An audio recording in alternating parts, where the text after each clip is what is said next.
두뇌학자 홍양표 박사의 부모 멘토링.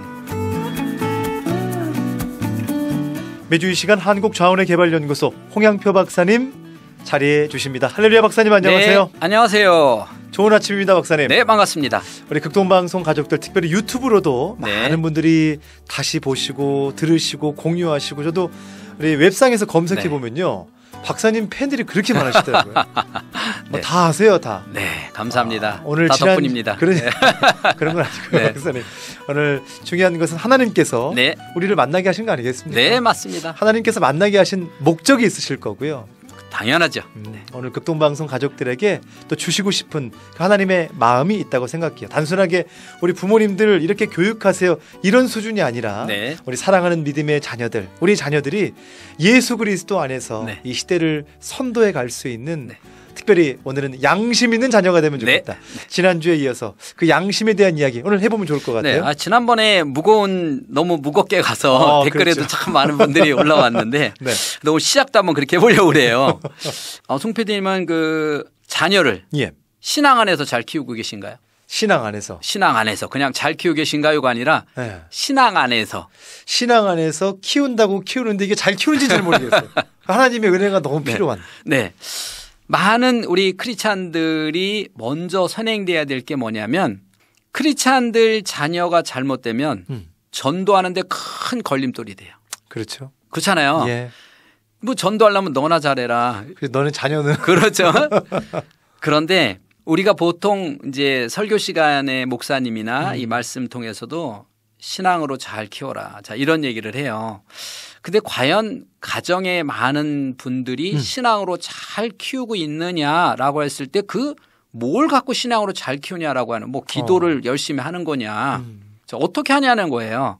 다시 말해서 애가 화가 났을 때 신앙으로 잘 키우라고 상담을 할 때는 예. 어떻게 해주나요? 다른 사람한테 상담을 할 때. 자, 어떤 우리 교회 집사님이 자녀에서 애가 말을 안 듣고 이렇게 왔어요. 그렇죠. 자, 그때 신앙으로 잘 키우세요 하고 상담할 때 어떻게 하냐는 거예요.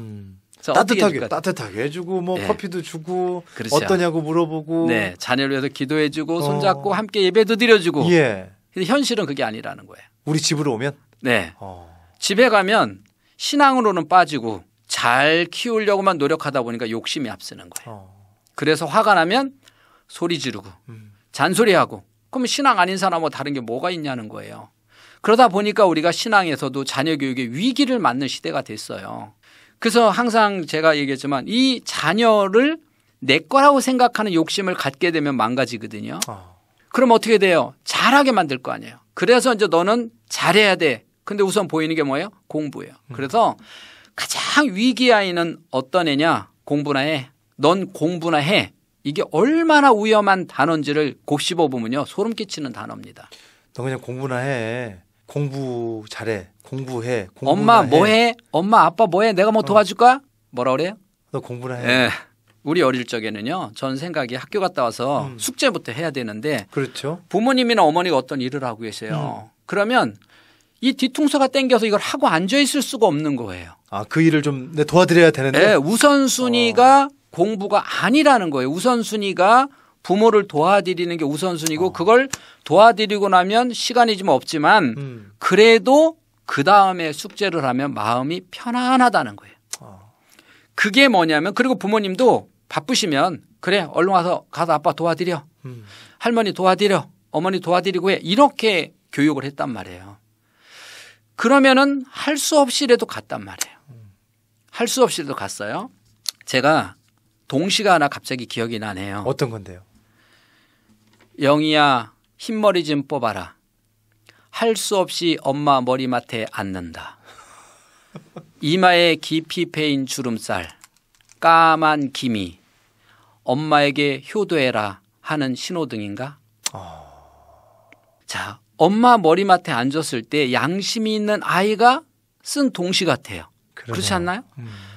자, 숙제해야 되는데 엄마가 불러서 흰머리 좀 뽑으래요. 흰머리 좀 뽑아라. 숙제해야 되는데. 할 수 없이 엄마 머리맡에 앉는다.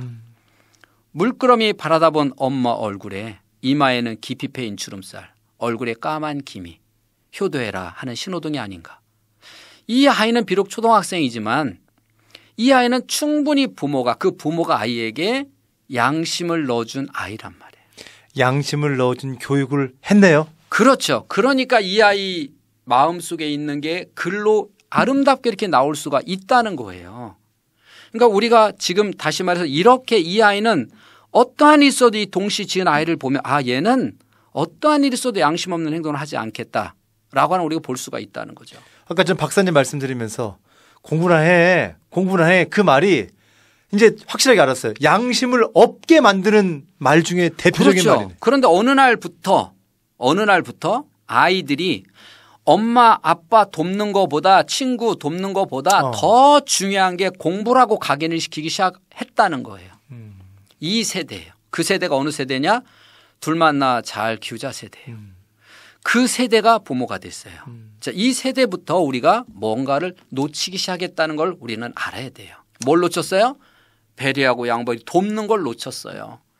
그러니까 그 당시만 해도 이미 양심이 있는 것을 나만 있는 게 아니라 부모가 그렇게 가르쳤어요. 가서 먼저 돕고 와. 먼저 하고 와. 갖다 드리고 와. 이렇게 했단 말이에요. 하다못해 밤 늦은 시간에 옛날에 제사 지내고 나면 다 동네 떡 돌리고 와. 이런 것까지도 옛날에는 다 시켰단 말이에요. 이렇게 모든 것을 양심이 우선이었다가 어느 날부터 공부가 우선이 되면서 해. 자, 그러면 양심의 단점은 뭐냐는 거예요. 양심은요. 나보다 약한 사람들에게 주로 저질러진다는 사실이에요.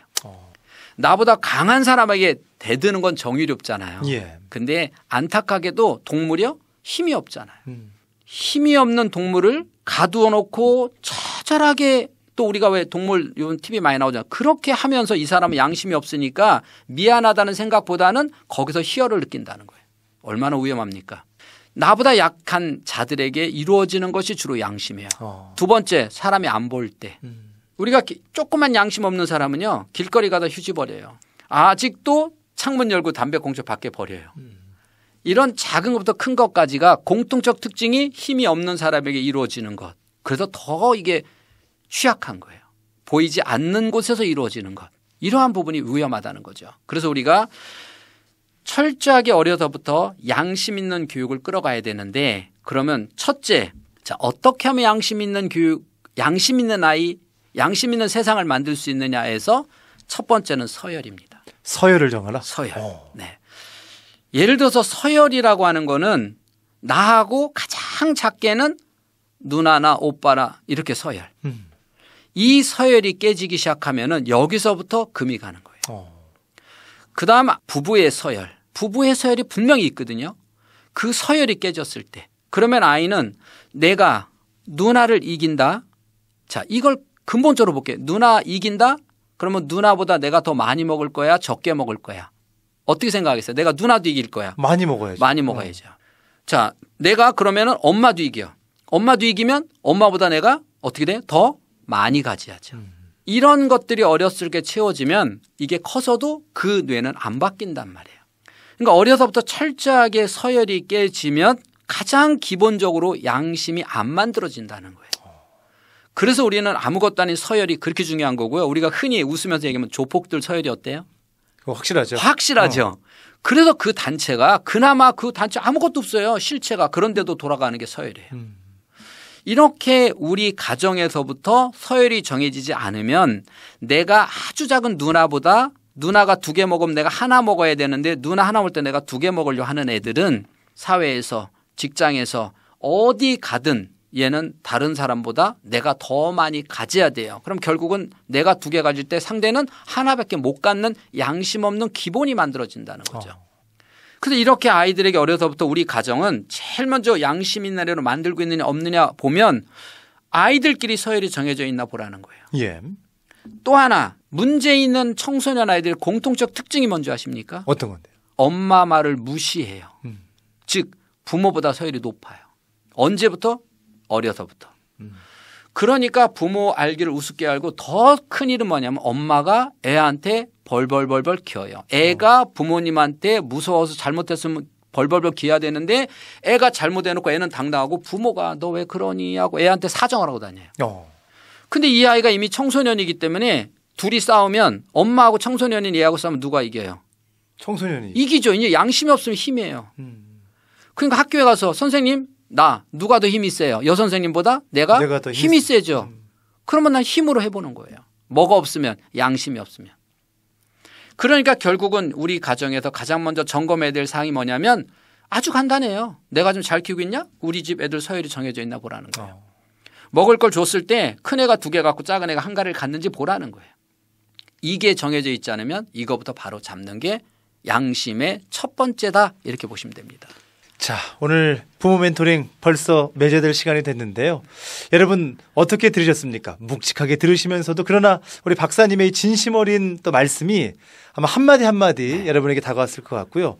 저는 오늘 이 말씀 들으면서 다음 주 이 시간에는 이 부분을 좀 한번 나눠야 되겠다. 뭐냐면 오늘도 서열을 분명히 해라. 네. 그리고 또 엄마 말에 무시하지 않게 하기 위해서 네. 그렇다면 우리도 방침이 필요하고 또 훈육도 필요하잖아요. 그렇죠. 그런데 이번에도 우리 아동 학대 같은 네. 사건이 있었어요. 네네. 특별히 이 시대를 살아갈 때 네. 우리 박사님이 생각하시는 이 훈육에 대한 것, 네네. 또 체벌에 대한 네. 것도 어떻게 하면 지혜로울지 네. 또 어떻게 하면 이런 권위가 되서일지도 좀 기대가 되고 다음 주에 한번 이 얘기를 알았습니다. 들어보도록 하겠습니다. 다음 주에 아주 명쾌하게 정리해드리도록 하겠습니다. 기대하십시오.